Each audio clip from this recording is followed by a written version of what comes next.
let's start with a new topic, which is the authentication and authorization topic in Laravel. Previously, I used packages to install Laravel Breeze, but in this course, I am going to make it from the scratch. One of the reasons is that I am going to make it from scratch is that on the time of creating this video, I read this article that there is a supply chain attack on Composer languages packages, and you guys can see the date in here as well, on 23rd of May 2026. So to be in safe side, we are going to make it from the scratch.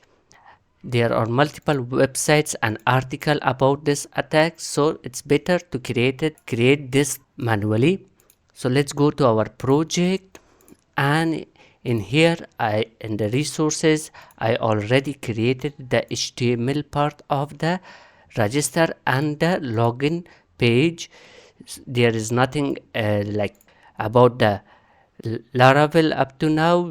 I just added these code that we already covered. So let's start. Let's start by creating our auth controller. First of all, I will type here php artisan make controller auth controller, enter.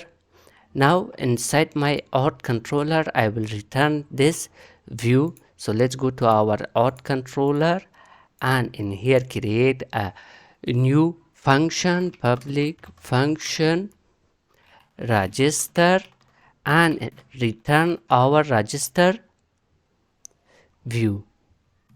So return view auth.register. Now let's create a route for this as well.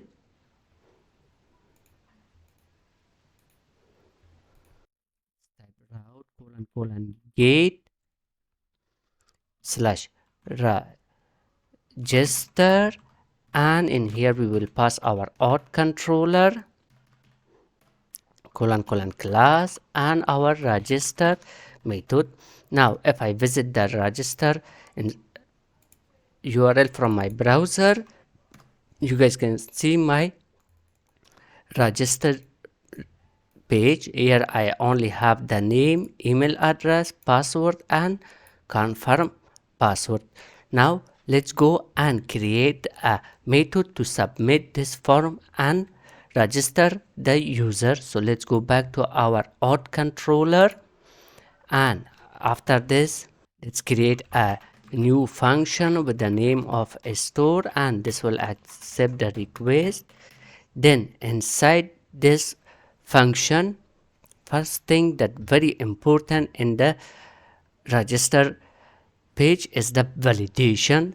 So I'm going to write my validation by typing $request validate, and inside this array I will validate all the input fields. So I have name, which is required in registering a user, and the type of this name should be string with max character of 255. Then after the name the email is required, so let's type required. This should be also a string, and it should only accept the email. So it means that the text that the user submit, it should have a @ symbol and dot symbol. Then the max character of this also should be 255.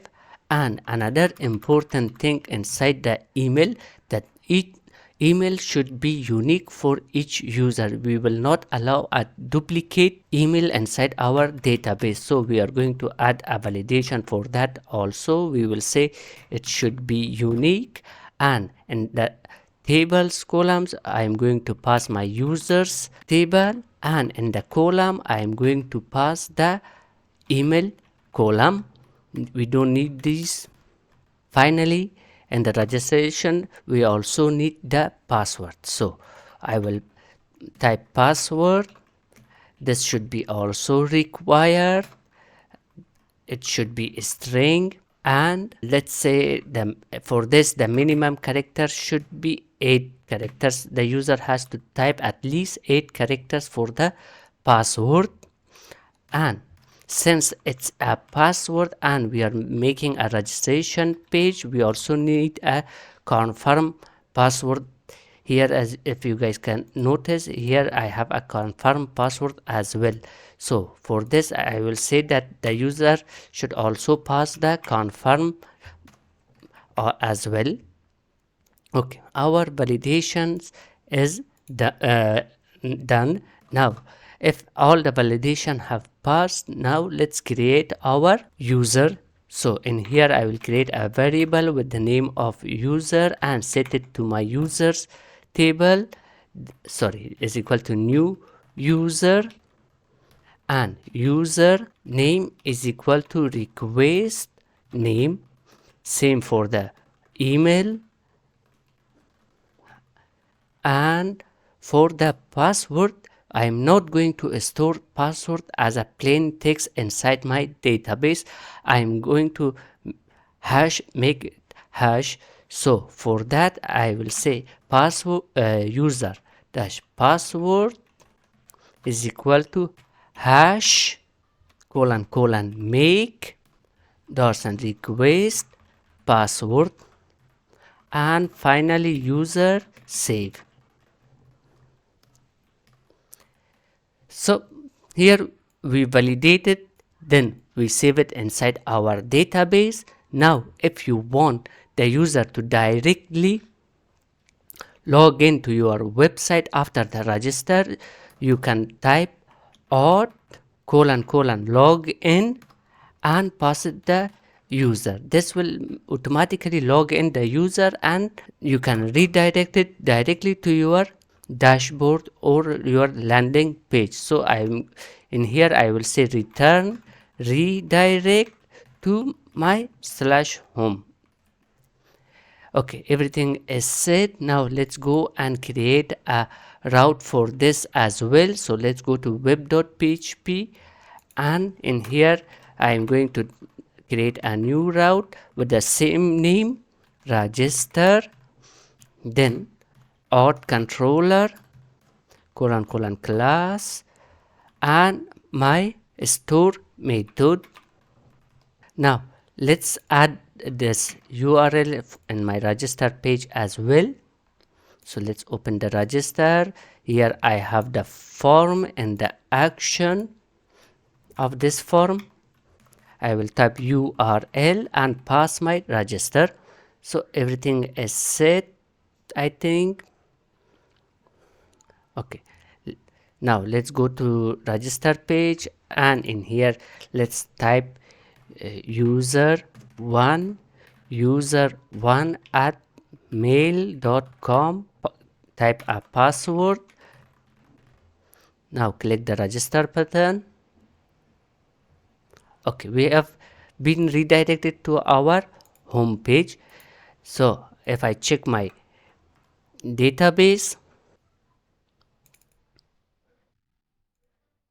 and users, and in here as you guys can see the new user has been created in my users table. So this is how you can make a new user inside your database. First remember to validate it, then add it in the database, and if you want to log in the user after the registration, type auth login, finally return it to the page that you want.